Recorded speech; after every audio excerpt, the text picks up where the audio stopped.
முதல்ல உங்களுக்குள்ள இந்த சக்தி மலருவதற்கு இந்த ரெண்டே ரெண்டு விஷயம்தான் வேணும். ஒண்ணு, ஆனந்த களிப்பு. வாழ்க்கையில் வரப்போவது எதை பற்றியும் எதிர்மறையான எதிர்பார்ப்பு இல்லாமல், இப்படி ஆயிருமோ, அப்படி ஆயிருமோ, இப்படி போயிருமோ, அப்படி போயிருமோ அப்படின்னு இல்லாம, பரமசிவனே என் பக்கம், எவன் வந்தா என்ன, எவன் போனா என்ன, சிவன் இருக்காண்டா அப்படிங்கிற ஆனந்த களிப்பு.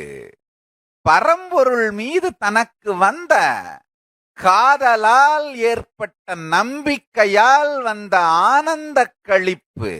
எனக்கு அதேதான் நடந்தது. இப்போ இந்த நவக்கிரகங்களை வைத்து, நட்சத்திரங்களை வைத்து பிரபஞ்ச அறிவியலை அருணகிரி யோகீஸ்வரர் எனக்கு சொல்லி கொடுத்துட்டு இருந்தப்போ, அவர் பரமசிவன் தானா பரமசிவன் இல்லையான்ற சந்தேகம் எனக்கு இல்ல.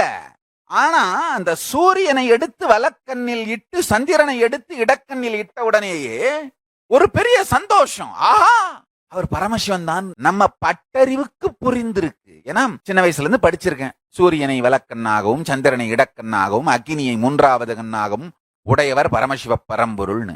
அது அப்படியே நிதர்சனமா பார்த்த உடனே உள்ளுக்குள்ள ஒரு ஆனந்த களிப்பு.